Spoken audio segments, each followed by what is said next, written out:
We are out on this expedition to discover the 100 most iconic and unique motorcycles in India, which define the face of Indian motorcycling. This is Indian 0 to 100 motorcycles.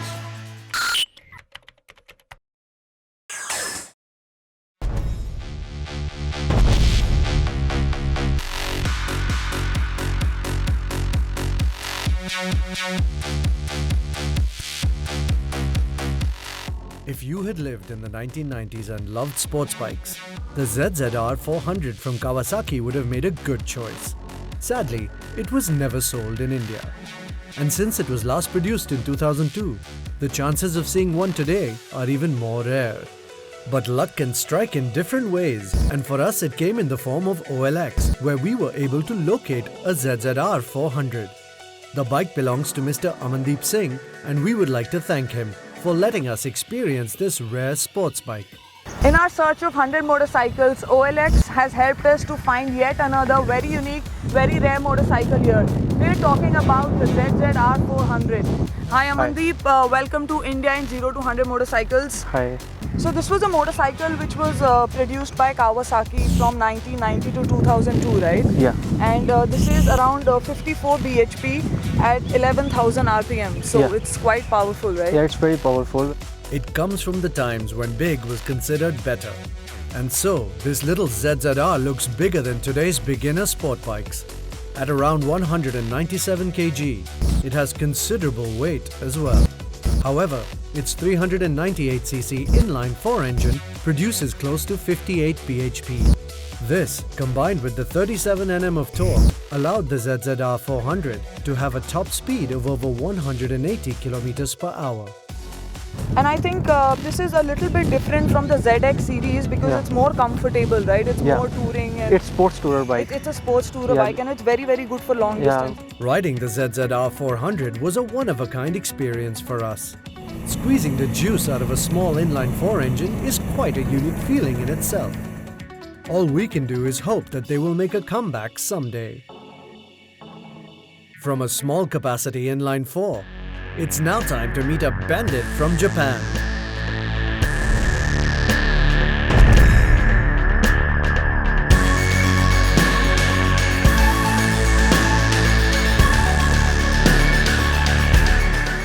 Dependable, reliable, and long-lasting. These are the words that come to mind when we look at the Suzuki Bandit. And that makes us wonder, why is it even named so? Today, with a 1255cc engine, it might be the easiest, most fuss-free and pocket-friendly sport tourer available in the market. All you have to do is live with the classic looks. That's the Suzuki Bandit 1250S, which is here in front of me right now. In 1989, Suzuki launched a 250cc. It was called a GSF 250, and that is where this series actually started. This is the latest avatar in all its glory, 1250cc, almost 100 bhp, actually 99.1, and it produces one of the healthiest torques you can find in a sports tourer. So earlier, the Bandit was actually known as a hooligan bike, and hence the name. And I think in terms of looks, Suzuki hasn't really updated it to its other modern rivals, but I think it still holds its ground when it comes to long distance sports touring, and actually you can do intercontinental distances on this. And one of the living examples, living proof of this is Doctor himself. Dr. Nandkumar Thogarapalli Munnasamy, the owner of a 2013 Suzuki Bandit, gave us some useful insights about his bike and how his experience has been. Sir, can you tell us more about this bike and just letting this bike go? Yeah, this was a surprise gift from my son and daughter for my 75th birthday. So that was in 2013. So nice. So I've been riding it for the past 4 years now, and I simply love the torque, and it's a bit heavy for me. It weighs around 250 kgs, whereas I weigh around 55 kgs. So it's about 4 times my weight. But once you are on the bike, it's just like a baby. You just love to ride the bike.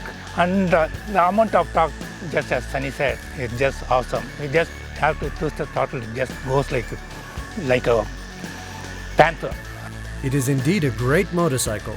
It is basic, comes only with ABS, and makes things like traction control and riding modes look like expensive and frivolous items. Which for everyday use, it's a very practical bike.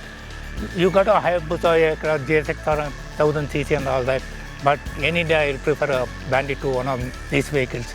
So it's been a wonderful journey for me for the past 55 years, and I have loved every moment. There's another lesson all you youngsters out there which you have probably learned today is that don't go after flashy bikes, go after practical motorcycles which can take you where you want to go. If you want to be on the track, take a track machine. If you want to go touring, take a machine like this. So every machine has got its own purpose, I think. Yeah. And that's the way we pay proper respect to the machines. So thank you so much, sir. Thank you. Thank you. Thank you. From a great commuter to a much more impressive mile muncher, the Suzuki Bandit offers unmatchable value for money. Put in the key, start the motorcycle, and just ride out.